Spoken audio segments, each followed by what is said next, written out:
everybody, this is the final tutorial for the final clue of Believe, a mystery knit along the lasso way. And I just want to show you the last bit where we're going to put things together. This piece right here is from the very first sets of clues. That clue 1 was like up to from here to here, I believe, and then clue 3. 1, 2, 3. Oops, I've got a needle hanging out underneath here. Clue 3, coming up through here and then going back down to this piece. And then this piece, you knit this little wedge here. And I had you return to this initial piece. You joined your CC and you did a row of garter, but on the way back, you decreased a bunch of stitches here before you knit those and knit this little triangle wedge here. So you will have 4 stitches left on your needle, and I just put them on a little safety pin style holder here. And the instructions tell you to join your CC, and I've got mine somewhere here.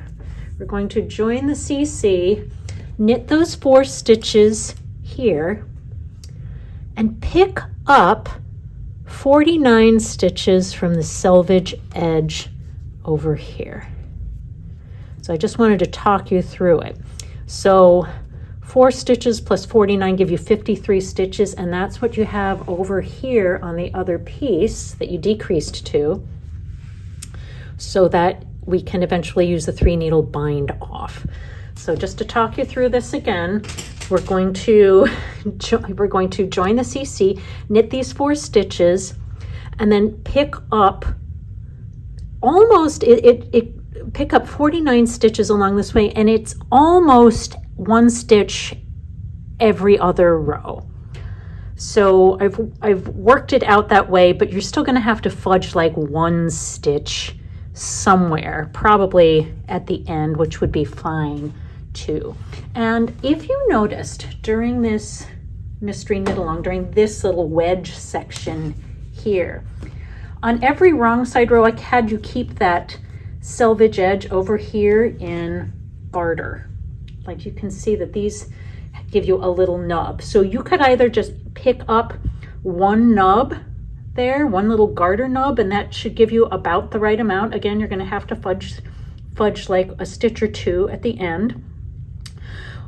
So you have that option, but what I like to do, and again, this is just me, you don't have to do it this way, I like to pick up and knit those 49 stitches from the running strand in between those last 2 stitches over here. So I want to show you how I do that. So to do that, I'm going to need to grab my needle and zoom in for you. Put my glasses on, take my stitches off the little stitch holder. Let's see, what's the best way to do that? 4 little tiny stitches in, what is this, C3? So I'll put them back on a needle here. Okay, done with that stitch marker.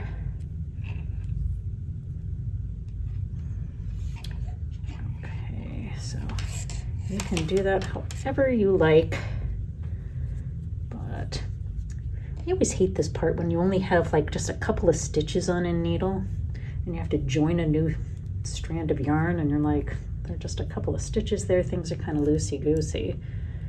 So get those on the needle here, knit 4.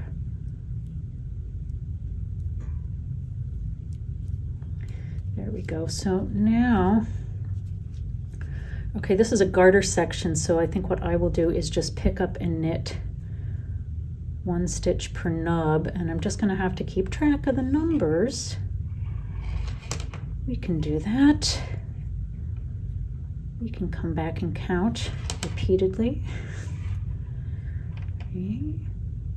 Come here, little nub. Like this.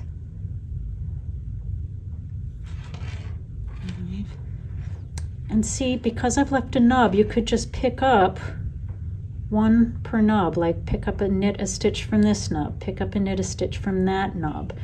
But when we get to these spots down here, I do like to pick up and knit in between, so that's why I'm going to do it the whole time. So picking up and knitting in between every other stitch means finding those last two stitches, like here's one stitch and here's the selvage stitch. So I want to grab the running thread that runs in between them and pull that up and knit it that way. And I don't want to knit the next one. Again, that's in stockinette. So I'll pick up the one following that. So it's every other. So I'm not going to pick up and knit from this one. I'll go into the next one. But again, I set it up for you so that you can just pick up and knit from those nubs if that's what works better for you. It will look fine. I just happen to like this look a little bit better when we get to picking up stitches from this Diamond Dogs part and from our little dumpster fire, and Rebecca makes herself bigger sections here. So I'll come back after I've picked up all of my stitches here and we will meet again.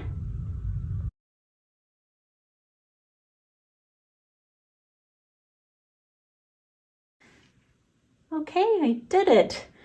I knit my 4 original stitches right up here, and then I picked up and knit 49 all along here.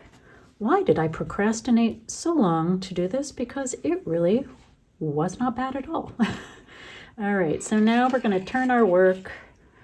You get to see all of my unwoven in ends. And we just knit to the end. And the reason we do that is to give us a nice garter line that we can use to bind off with the boss to those other 53 stitches. And yes, I counted numerous times to make sure that I had 4 and then picked up 49 for a total of 53. Counted it several times. Oops. Oh, I'm getting to the end where that loose end is, and doesn't that last stitch just drive you nuts with how loose it is until you get in a row or two? There we go. But I'm going to tighten that guy up. All right, so let's take a look at this. Zoom out. All right, you can see where we're going with this, I hope. That we're going to take these 53 stitches and do a 3 needle bind off to these ones. But here's the deal.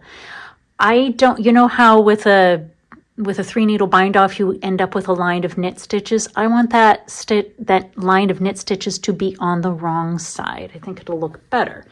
So what I'm going to do, let's get my working yarn out of the way here. Here's my little ball of CC. I have another little bit of it left too from something out of frog.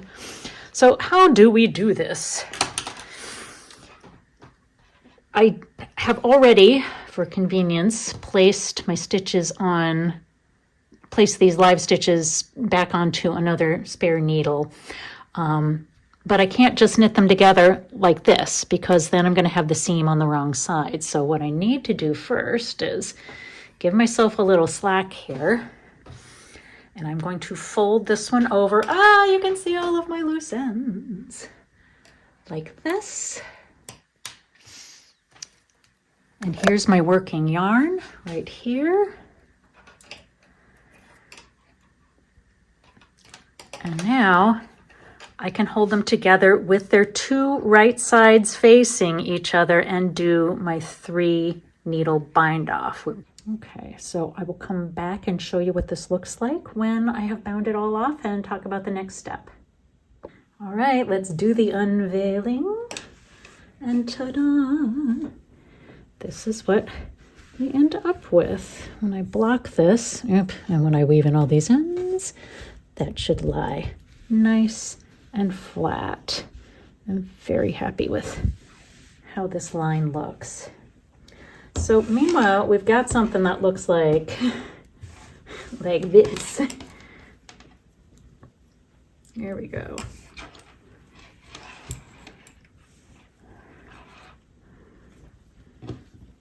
Okay, so now can you see that we have to do the same thing over here? We've got to, well, I've cut my yarn already. We need to join our CC up here, knit these 4 stitches, pick up 49 along here, knit a row back, and do the 3 needle bind off to this guy. So it's the same exact thing as we did before, so I won't bore you with all of that again, but that will join the whole thing to itself and give us a really nice looking shawl. I'm very excited about this, and I hope you've had a wonderful time with binding off with the boss. Enjoy.